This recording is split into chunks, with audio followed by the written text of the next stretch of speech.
When I was around 13, I went camping with my Girl Scout troop. This was pretty common for us. We went camping often, at least twice a year. The only difference this time was that my troop had the privilege of being able to camp out 2 nights in the cabins. The cabins weren't very big. I was only 5 feet tall, and if I were to lay down, we only had about 3 feet of walking space in between the bunks. We had a large troop, so we took up 3 of the cabins, including the moms who stayed the night with us. Other troops came to spend the day with us doing activities like arts and crafts, archery, and other sports, and around 7, the rest of them would go home for the night. Once the other troops left each night, we would cook dinner, eat, and start a fire. We would sit around the fire and talk like normal, eating doughboys and marshmallows until the campsite curfew at 9. 2 of my best friends stayed in the cabin with me, one in the bed below mine and the other in the bunk across from me. I was in the bunk close to the window, so I could see outside as the site got dark at night. My mom was sleeping in the cabin across the way with my troop leader, so I had just enough independence while still knowing they were close if I needed them. We all fell asleep quickly the first night, except for my friend Lisa in the bed below me. She always had a hard time falling asleep out in the woods, and soon enough, she was awake and sitting on the edge of my bed poking me. I cracked my eyes open, having already started to fall asleep, and shone my flashlight at Lisa. I could also see that Tara was awake across from us. We technically weren't supposed to be up this late unless we were using the bathroom, so we decided to go get my mom to take us down the trail, just so Lisa could catch a breather. By then, the fire was basically out, and my flashlight was our only light source. We bundled up since New England is freezing at night, even in the spring. As we were getting dressed, I put my flashlight in my mouth so I could use both hands, and suddenly saw a shadow out of the corner of my eye. I thought it was just my mind playing tricks on me, but I turned to look in that direction anyway.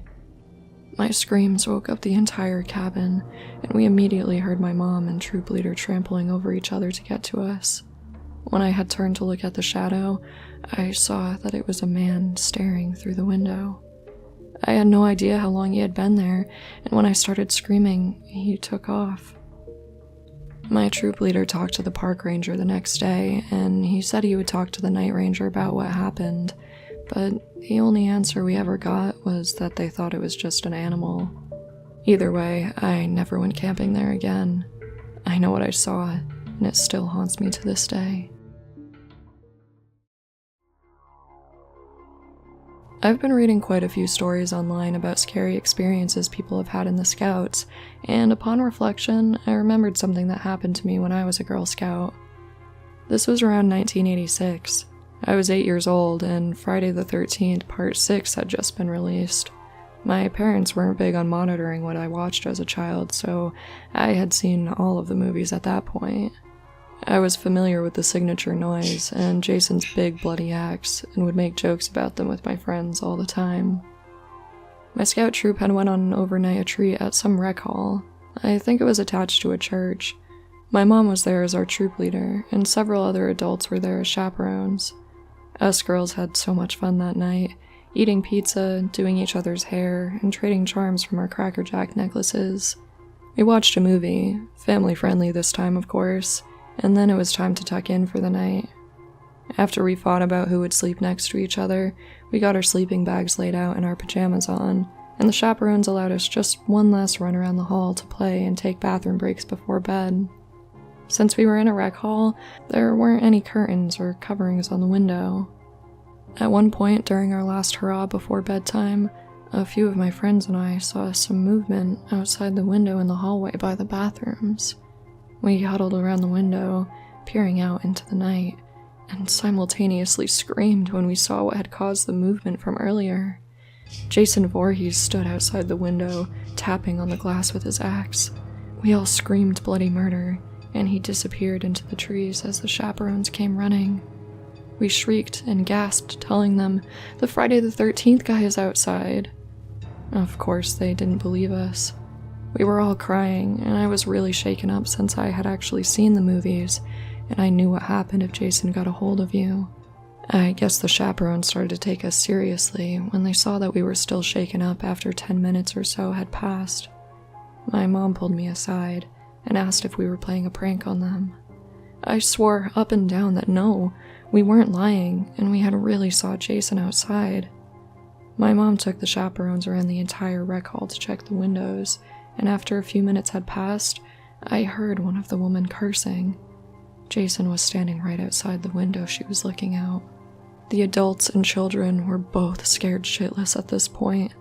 We thought the real-life Jason was waiting outside to get his hands on us Girl Scouts, while the adults knew that there was some pervert creep outside dressed in a costume with an axe who had been spying on little girls for who knows how long. These were the days before cell phones, and I'm not even sure if 911 was active in our area yet, so my mom had to comb through the phone book at the rec hall's payphone to find the right police station to call. They sent someone out, but the guy must have taken off at some point after the chaperone saw him. The officer searched the perimeter of the church and confirmed that there were footprints in the dirt outside the windows. I have no idea if they ever caught the guy. I'm guessing not, since I never heard anything more about it from my mom. We never had another overnight retreat after that, and I hung up my Girl Scout uniform. I also haven't watched any more Friday the 13th movies since that day.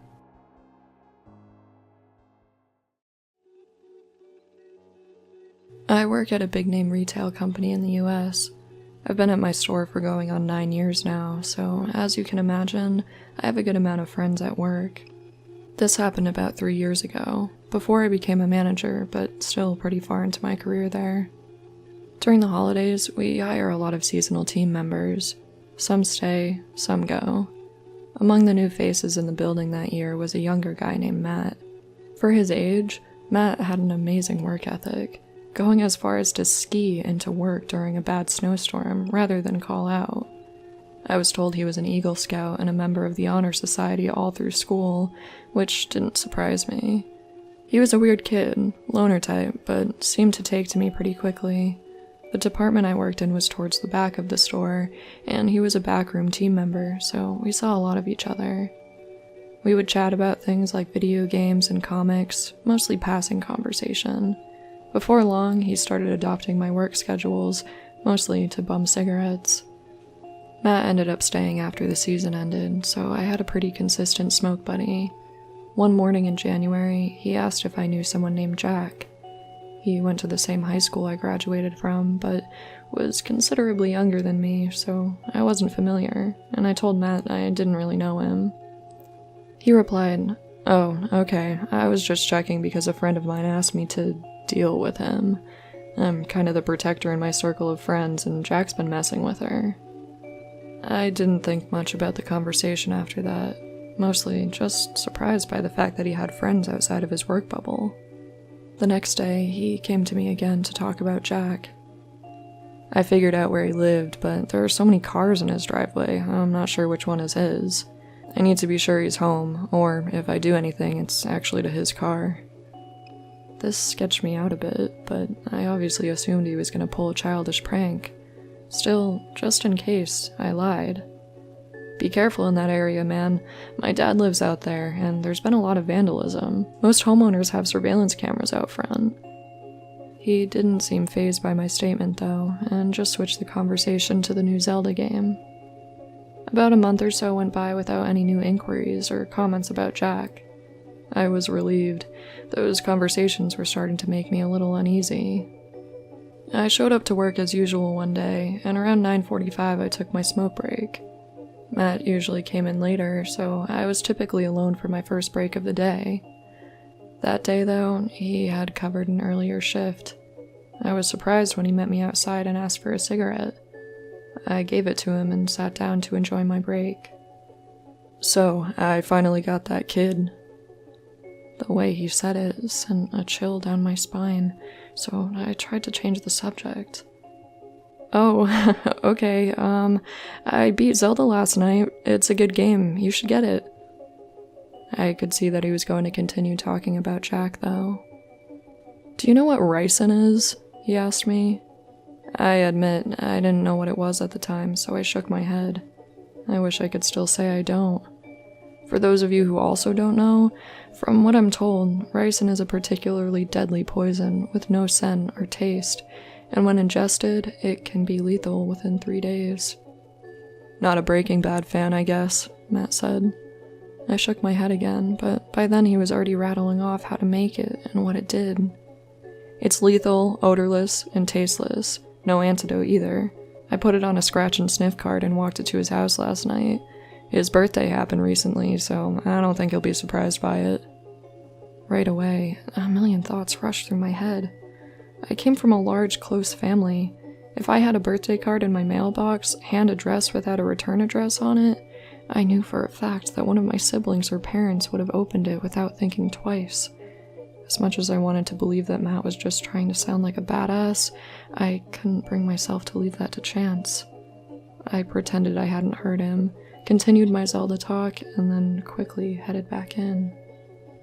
Once inside, I alerted my direct supervisor and sat in their office to call the police. 2 plainclothes officers came in shortly after and questioned me extensively. They agreed that it was more than likely an exaggerated lie, but were glad I had reported it regardless, and were on their way to go investigate. Matt worked through the rest of his shift and then left with another backroom team member. Shortly after that, the detectives returned. The card they had found in Jack's mailbox had something on it, but they couldn't be sure what it was. It had to be brought to the lab for testing. They headed to Matt's house and talked to him, but he said he had just put powder on the card to try and scare the guy, and that was it. The next week was a bit crazy. The lab results came back positive for a particularly potent batch of ricin, and Matt attempted to flee his home when a hazmat team knocked on the door. He had hid the remaining poison in a storm drain close by, where it was quickly found. Matt was arrested, and I was hoping to go on with my normal life, but that wasn't the case. News reporters and journalists started showing up at my job, my home, and my parents' place daily. I had to start wearing another girl's name badge so they wouldn't know who I was, but they figured it out anyway. They would come back to my department, referring to me in the third person, trying to slyly pet my ego. Didn't work, of course. I was given very clear instructions from the police not to discuss the incident. Besides, I wanted to be done with the whole situation.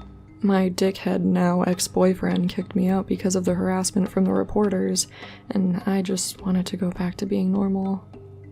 Eventually, I met with Jack's family. His parents were very nice, thanking me and crying. His mom had painted me a picture of an angel as a thank you gift, and even though I'm not religious, I've held on to it since. It turns out his brother was a paraplegic with a seizure disorder and relied on the rest of his family to take care of him.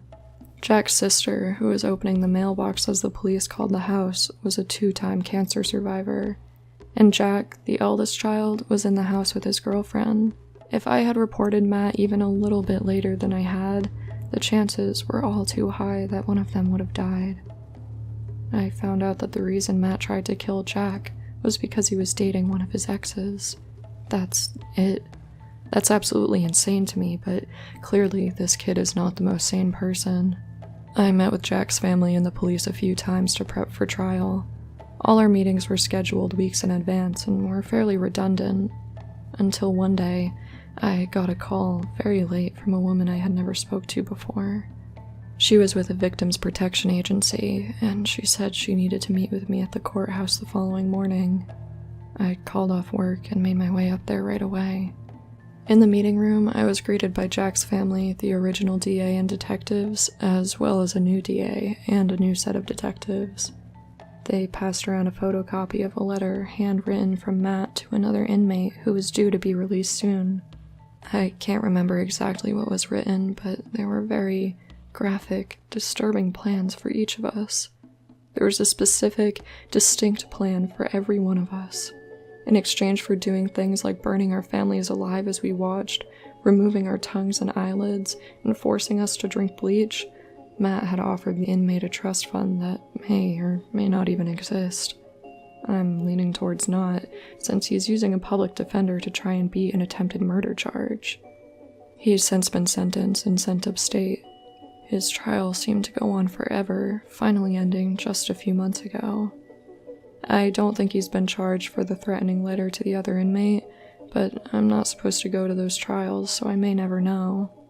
Either way, Eagle Scout, let's never meet again.